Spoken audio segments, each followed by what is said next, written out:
I'll be waiting. A leprechaun's home has many surprises.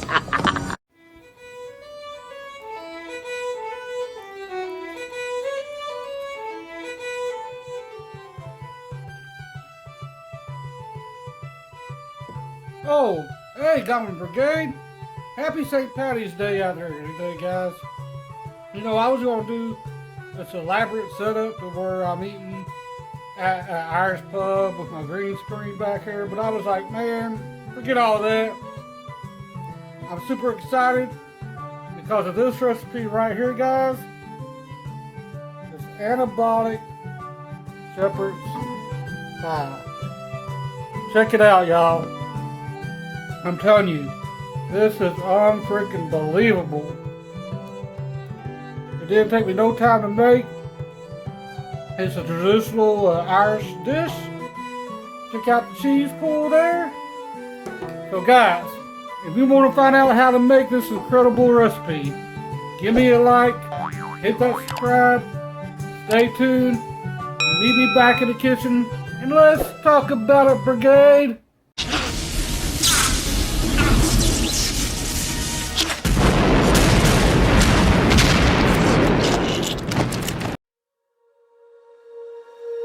When you feel it's hopeless, when you think that you lost, oh, I will take your hand and we'll rise up from the dust. Oh, here we go, go, go, let us heal and grow. You won't be alone, we're unstoppable. Don't be afraid to show what we're going for. This is what we know. Here we come back to life, we're still breathing. Fuck me, it's a leprechaun. Get it! Thank you guys so much for coming back for the kitchen. This is my Anabolic traditional St. Paddy's Day shepherd's pie. First thing you know gonna need is 1 pound lean ground beef, paprika, salt, a little bit of black pepper to taste, garlic, some onion powder, some Worcestershire sauce, and a tomato-based sauce. This is a traditional pie now.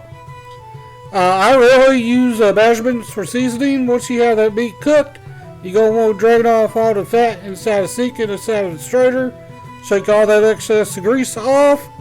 Once you do that, put it back into the pan while it's still hot. Be careful, it might burn you. Avoid the steam. Take your pot back over to the stove. You see how hot that is right now with that steam rolling off there. And once you do that, you can start adding in your sauces. Add the Worcestershire sauce in first. About a half a teaspoon, tablespoon, somewhere around there. And you see, you just kind of make sure it's all coated nice and evenly in there. Then after you have that in there, you're going to add your tomato sauce to it. It's probably going to be about 1 cup. Basically, you want 1 and 2. 1 part meat, 1 part sauce and 1 part meat. After you have your sauce in there, go ahead and start mixing it around. You just want to get it all incorporated in there again. It doesn't have to be nothing really fancy. You're just trying to make sure you get all that flavor in with the meat. And once you have it nice and mixed, it might take maybe about 10-20 seconds to get it where you want it. You're going to cut your flame down on your stove to a low temperature. As you see here in a second, I usually use mine on about a 3. So you start out on a medium heat, you brown your meat, you get it going, you get the sauce in there, and then you cut it down so you can let that bitch simmer for about 15 to 20 minutes so the sauce gets nice and thick. Like it is in there right now, you don't want to reduce that. After you got that done, you can start on making your potatoes. You're going to need salt, pepper, a bowl. I'm using bagged potatoes. I just pop them in the freaking microwave for 5 minutes. Real easy, convenient. Some almond milk, because that's going to reduce the calories. About a cup worth. You're going to need a food scale. Make sure you're measuring this stuff, guys. You should have a food scale by now. Whisk. This is how you're going to make your potatoes, guys. It's really this easy. Like I said, you're just going to pop them in the microwave for about 5 minutes or so. Let them go. Put them back into the bowl once they ding. Slowly start adding the milk. Now remember, you can always add before you can take away when it comes to cooking. So just kind of play it by eye and see what the consistency looks like. Once you got your milk in there, start giving it a mash with your whisk till it gets all nice and incorporated and it starts to look like mashed potatoes. Once you do that, you're going to cover it in your meat inside of a pan that you have on your stove here, like so. That's the meat inside a pan.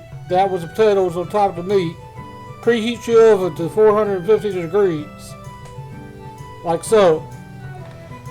Once your oven is preheated and you have the potatoes on top of the meat, add your cheese on top like this. That's going to be your third layer. And once you got that inside of your pan, go ahead and set it in there. And when we come back, y'all know what time it is. Set it, forget it, and wait for the magic to happen, y'all. Set the timer on there.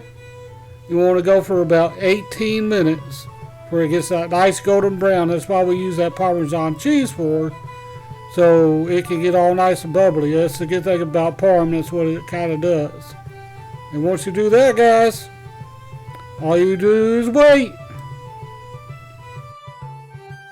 Okay, Gobbler Brigade, with a little bit of the luck of the Irish, when we return, it is going to be Anabolic Shepherds Pie time, guys. Stay right here. Don't go anywhere. Woo! Look at that, guys. The luck of the Irish was on my side.